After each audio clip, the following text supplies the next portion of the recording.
para comigo. Não aconteça, calando-te tu para comigo, que eu fique semelhante àqueles que descem ao abismo. Ouve a voz das minhas súplicas quando a ti clamar, quando levantar minhas mãos para o teu santo oráculo. Somente até aí, Deus. Salmo de Davi, onde ele roga a Deus para que o ouça, principalmente quando ele pede para livrá-lo dos seus inimigos. No caso aqui, inimigos mesmo, inimigos ímpios, pessoas malvadas, maldosas, tá? E aí a pergunta é a seguinte: você já teve alguma oração que não foi respondida? Talvez você vai falar assim, lembrando das orações, das pregações, melhor dizendo: ah, Deus fala sim, Ele fala não, então quando Ele não fala nada, eu espero. Então Ele me respondeu, sim, mas você não dorme bem com essa resposta do espere. Até porque você falta de repente o discernimento, o entendimento para saber que é o espere. Porque quando é o sim, é fácil, quando é o não, também é fácil. Quando é o espere, fica uma incógnita. Deus ouviu, e por que não respondeu? A resposta, você até mudou a sua oração, começou a orar outras coisas, pedir outras coisas, falar outras coisas, e nem teve mais coragem de voltar àquela oração, porque você percebeu que ela não teve resposta. Já aconteceu isso contigo ou só comigo que acontece isso? Quem já aconteceu pode dizer amém? E a resposta não chega. Deus não responde a oração. Como você tem se comportado? Bom, eu vou falar por mim e vou falar pelo que eu li na palavra de Deus algumas coisas. Porque eu tenho certeza que se eu fosse numerar aqui de 100 orações que você e eu já fizemos, Deus não respondeu nem a metade. E você está com uma incógnita até hoje, esperando chegar o dia de chegar lá e falar: pai, eu fiz uma oração um dia assim, e para mim era muito necessária, mas não veio a resposta. Eu tenho certeza, porque todos nós, irmãos, passamos por essas provações, um período em que Deus simplesmente se cala e não responde. A gente ora e Ele não fala. A gente adora, a gente clama, a gente até percebe a ação dele, mas para a gente mesmo, em particular, a gente está vendo a resposta chegar para a igreja, a resposta chegando para o outro irmão, para o outro irmão, para a irmã, mas a resposta que eu quero, eu não estou vendo. E aí eu quero deixar algumas coisas claras antes de começar a mensagem, que é importante saber.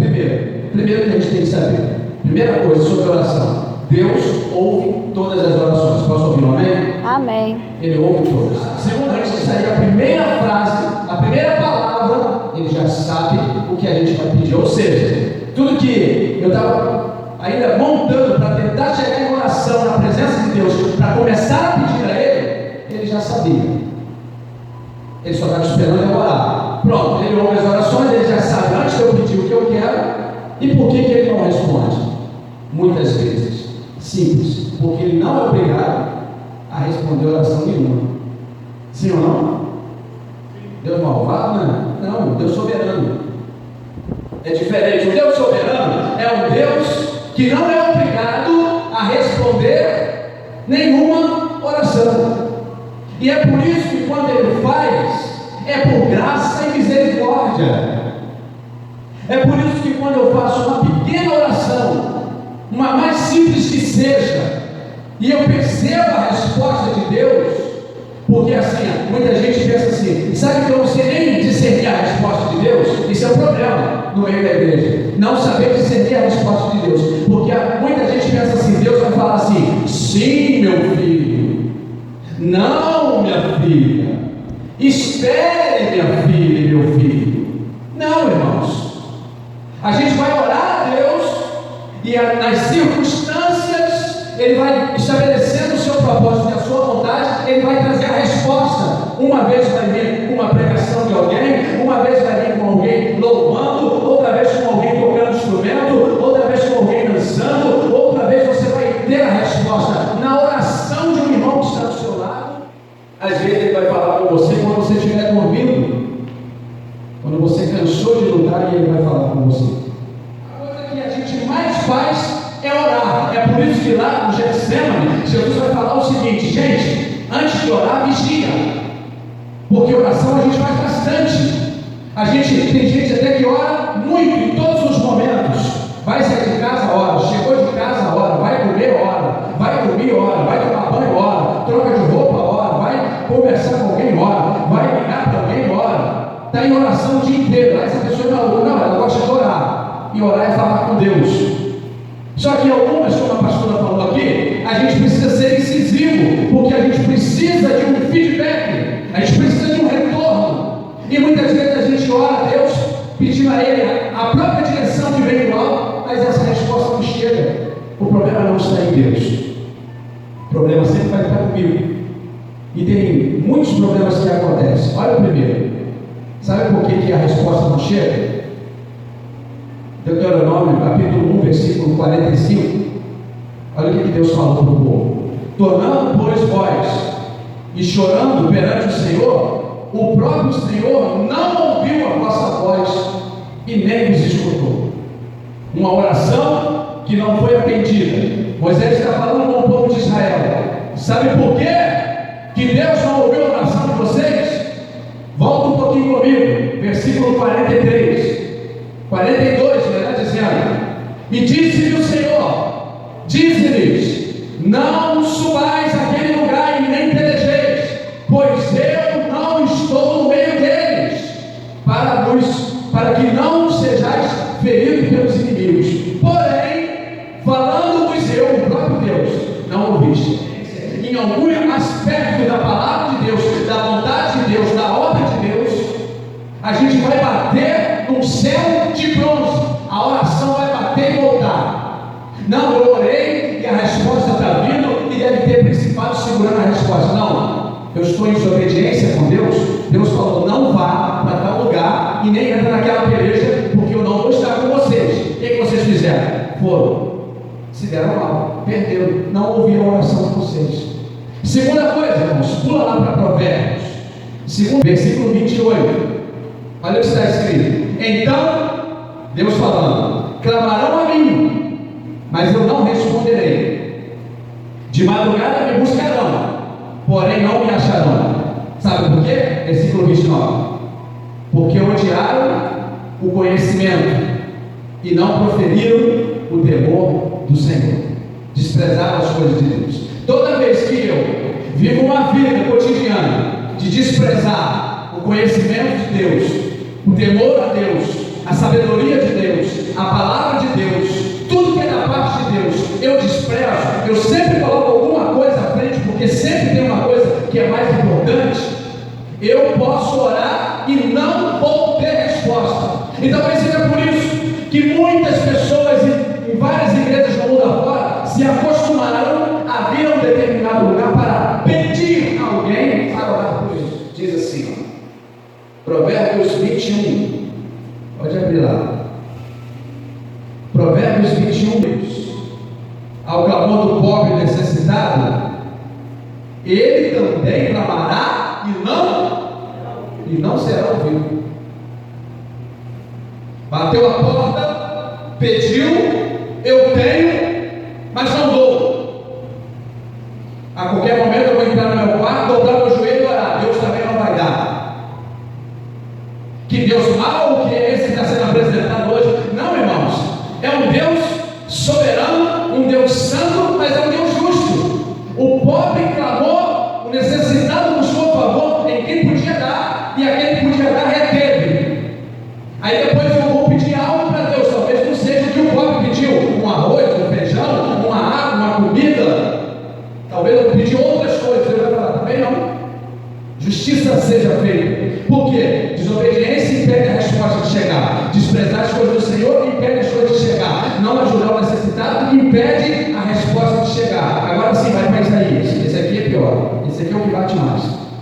Por isso, quando estendeis as vossas mãos, eu escondo de vós os meus olhos, e ainda que multipliqueis as vossas orações, eu não as ouvirei, porque as vossas mãos estão cheias de irmãos. Uma coisa que agrada a Deus, falar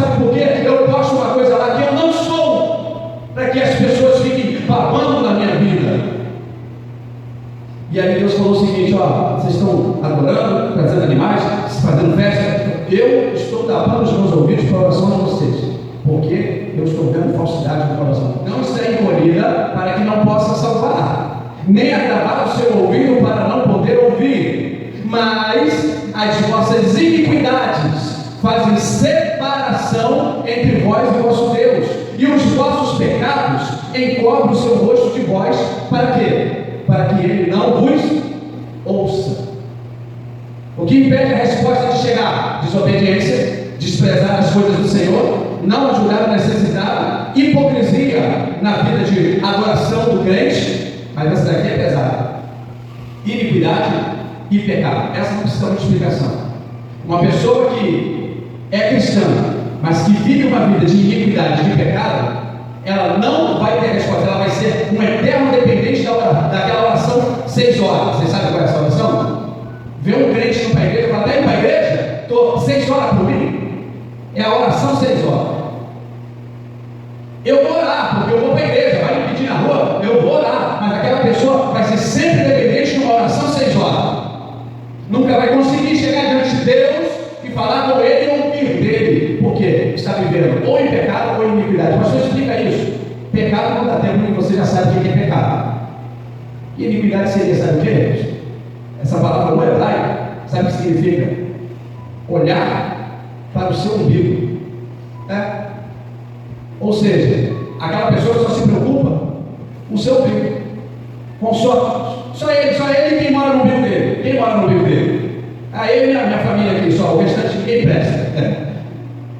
Iniquidade. Eu queria tempo para explicar isso, dando honra à mulher como vaso mais fraco, como sendo vós os seus coerdeiros da graça da vida, para que não sejais impedidas as vossas orações. Aqui, não honrar o cônjuge também impede que a resposta da oração chegue. E por último, volta aqui para Tiago, e ele diz aqui no capítulo 4, no versículo 1 em diante: é a diferença entre vós? Porventura não vem disso, a saber, dos vossos próprios deleites, que nos seus membros guerreiam? Cobiçais e nada tendes, matais e sois invejosos e nada podeis alcançar? Combateis e guerreais e nada tendes, porque não pedis? Pedis e não recebeis, porque pedis mal, pedis para gastar em vossos próprios deleites. Pedis e não recebeis, porque pedis mal. Irmãos, essa é só uma primeira parte que eu queria falar, porque talvez você esteja querendo saber as respostas de Deus, mas antes de saber a resposta de Deus, tem que saber o que está impedindo a resposta de Deus. Pastor, não me canso em nenhuma delas. Então você pode dar glória a Deus e aleluia ao mesmo tempo. Graças a Deus, se você não se enquadrou em nenhuma dessas coisas, você vai orar e Deus vai dar o pecado. Você está obedecendo a palavra, você não está desprezando as coisas do Senhor, você está ajudando o necessitado, você não está em iniquidade, você não está sendo um hipócrita na sua adoração, você está honrando o seu lar, o seu cônjuge, você não está sendo egoísta. E aí você vai orar e vai pensar, agora Deus é quase que obrigado a me dar a resposta, e a resposta não vai vir. Como você vai se comportar diante dessa situação? Tem 2 homens na Bíblia, e os 2 você conhece. O primeiro é Saul, que aqui em 1 Samuel 28, já no final dos seus dias, 1 Samuel, capítulo em nome do Senhor, por causa da inveja, um espírito mal começou a entrar no seu coração. Ele entrou por um caminho de desobediência, e a Bíblia diz que o Espírito do Senhor que agia em sua vida se retirou, e no lugar do Espírito do Senhor a casa ficou vazia, veio o espírito mal, e aquele espírito mal perturbava aquele homem. Chegou um momento em que a guerra estava instalada, e Saul pensou, eu preciso de uma resposta de Deus, porque o profeta Samuel já estava morto. Agora eu estou orando, Deus não fala comigo, Ele não me dá sonho, Ele não me dá revelações, ninguém é usado para me entregar alguma coisa, eu preciso ouvir Deus. Olha como ele se comportou. Ele chama os seus homens e fala assim, sabe o que eu resolvi no coração? Eu vou ter uma resposta de qualquer jeito. Como assim? Vai no feiticeiro. Ele procurou luz nas trevas. Vai encontrar Deus? Ele vai procurar nas trevas a resposta que ele quer para a sua oração, que Deus não respondeu. Aqui o texto foi bem claro. Ele se disfarçou, ele botou outras roupas, e ele foi numa hora que não tinha ninguém, na calada da noite. Infelizmente, existe muita gente que quando ora a Deus, e Deus não responde, parece que troca as vestes. Nem parece que crente é. Começa a procurar a resposta de qualquer jeito. Eu quero uma resposta, eu quero ficar rico, então trabalhe. Não, eu vou jogar no bicho, eu vou jogar na telecena. Porque se eu ganhar, pastor, eu vou trazer um dízimo. E aí o Senhor abençoe, e aí a gente vai botar fogo, a gente vai fazer grandes coisas aqui na obra de Deus. Ainda bem com uma falácia. Irmãos, Saul, ele não ouviu Deus, mas ele queria uma resposta de qualquer jeito. Ele falou, eu vou arrumar essa resposta. Sabe o que aconteceu? Morreu ele e a família dele. Israel perdeu a guerra e os filisteus passaram a habitar todas as cidades que estavam sob o domínio de Israel. Toda vez que eu não ouvir a voz de Deus, e mesmo assim eu querer uma resposta e vou procurar nas trevas a resposta, eu vou estar sujeito a perder a guerra, a perder a família e a perder a vida. E isso tem acontecido. Então os anciãos da casa o levantaram e foram a ele para levantar da terra, porém ele não quis e não comeu pão com eles. E sucedeu que ao 7º dia, 7 dias orando e sem comer, morreu a criança. E teriam os servos de Davi dizer que a criança estava morta, porque diziam, eis que sendo a criança ainda viva, lhe falávamos, porém não dava ouvidos à nossa voz. Como pois lhe diremos que a criança está morta? Porque isso mais lhe afligiria. Viu, porém, Davi que seus servos falavam baixo, e entendeu Davi que a criança estava morta. Pelo que disse Davi, está morta a criança? E eles disseram, está morta. Olha como ele se comporta agora. Então Davi se levantou da terra, se lavou, se ungiu, mudou de roupas, entrou na casa do Senhor e adorou o Senhor. Então foi para sua casa e pediu pão, e lhe puseram pão a comer. E disseram seus servos, que é isso que fizeste, rei? Pela criança viva jejuaste e choraste, porém depois que morreu a criança, te levantaste e comeste pão? E dizia, vivendo ainda a criança, jejuei, orei, porque dizia, quem sabe se Deus se compadecerá de mim e terá a criança. Porém agora que está morta, por que eu vou continuar jejuando? Poderia eu fazê-la voltar? Eu irei a ela, porém ela não voltará mais. 7 dias. E quer saber? Deus não respondeu a oração de Davi, não. A criança morreu. Porque a gente tem aquela coisa romancista de achar que tudo vai acabar com um final feliz. Tem dia que o final não é tão feliz, não. Mas a gente suporta e passa. E aí, a criança morreu? Morreu, rei. Beleza. Se levanta, se lá, muda de veste, vai, toma um banho, come. Ué, rei, não entendi. Não compreendo. Não compreende por quê? A criança estava lá e você estava orando. Quando ela estava doente, roxinha, ficando sem fôlego, mas estava viva, eu tinha esperança que Deus pudesse mudar algo, o que ele falou. Mas ela não morreu? Morreu. Então, ela não volta mais para mim. Eu vou morrer um dia e vou encontrar com ela. Então o que eu tenho que fazer? Eu tenho que seguir a vida e confiar que a resposta de Deus, a decisão de Deus, foi a melhor. Está certo, por causa desse evangelho que de 10 anos para cá estragou o evangelho de Cristo. Um evangelho coach, um evangelho voltado para resultados, como se estivesse dirigindo uma empresa. O evangelho é voltado para a pessoa, é um evangelho egocêntrico. É por isso que tanta gente ferida e machucada nas igrejas, dentro das igrejas, irmão. Por quê? Porque foi falado para mim que eu ia vir para cá e eu ia ser o centro das atenções. Deus ia quase que ser obrigado a atender toda e qualquer oração que eu fizesse, todos os meus caprichos, interpretações erradas de textos antigos. Não esquecem de estudar a literatura de Israel, é cheia de hebraísmo. Sabe o que é hebraísmo? É poesias. Deus se satisfaz de realizar o desejo do teu coração. Pegaram isso, irmão, não que Deus não faça, irmão, mas pegaram isso e colocaram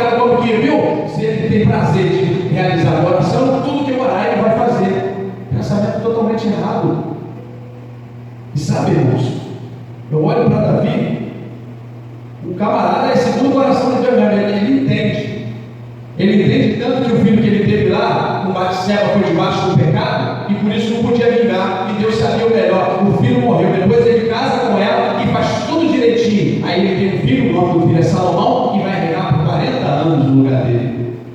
Totalmente diferente. Por quê? Porque ele se comportou perfeitamente. Será que se Saul lá atrás tivesse tomado uma postura de entender a resposta de Deus, não teria um desfecho diferente? Porque sabe como Saul morreu? Ele viu que estava tudo perdido, os espíritos morreram, ele pegou a sua lança e ele se jogou sobre ela. Leva para você, até hoje. Só que você precisa saber identificar o que está acontecendo. Se o problema não está em Deus, tem alguns problemas. Posso estar em desobediência, posso estar desprezando as coisas do Senhor, posso estar não ajudando o necessitado, podendo ajudar, posso estar sendo hipócrita na minha adoração, eu posso estar vivendo em iniquidade, eu posso estar sendo egoísta, ou eu posso não estar honrando o meu lar. Não estou fazendo nada disso, pastor. Não sou santo, mas não estou enquadrado em nada disso. Amém. Mesmo assim, Deus não é obrigado a nos responder. Falando isso com todo o coração, pastor, sim. Porque esse mesmo Deus que não é obrigado a nos responder, responde. E isso que é a graça e a misericórdia da parte de Deus. Quando você volta para Salmos, o próprio Davi falou lá no Salmo 28. Cadê o Salmo? Subiu. Para comigo, ouve a voz das minhas súplicas quando eu clamar, Senhor. Ele vem destrinchando, chega no versículo 6, olha o que ele fala: bendito seja o Senhor, porque Ele ouviu a voz das minhas súplicas. No Salmo 66, olha o que é que diz. Salmo 66, só do 17 ao 20, fala assim para nós: a Ele eu clamei com a minha boca, a Ele foi exaltado pela minha língua. Se eu atender à iniquidade do meu coração, o Senhor não me ouvirá, mas, na verdade, olha a certeza que o salmista tem: Deus me ouviu, atendeu a voz da minha oração. Por isso, bendito seja Deus, que não rejeitou a minha oração e nem desviou de mim a sua misericórdia. No versículo 14 ao 16: visto que temos um grande sumo sacerdote, Jesus Cristo, Filho de Deus, que penetrou os céus, retenhamos firmemente a nossa confissão, porque não temos um sumo sacerdote que não possa compadecer das nossas fraquezas, porém temos um sumo sacerdote que, como nós, em tudo foi tentado, mas não pecou. Por isso, versículo 16: cheguemos, pois, com confiança ao trono da graça de Deus, para que possamos alcançar misericórdia e achar graça, a fim de sermos ajudados em um tempo oportuno. O Deus que não rejeita a nossa oração, já canta lá a Cassiano, que Ele não rejeita a nossa oração, é o Deus também que, quando a gente se aproxima com confiança que o que Ele tem para nós é o melhor, a gente acha, no mínimo, graça ou misericórdia.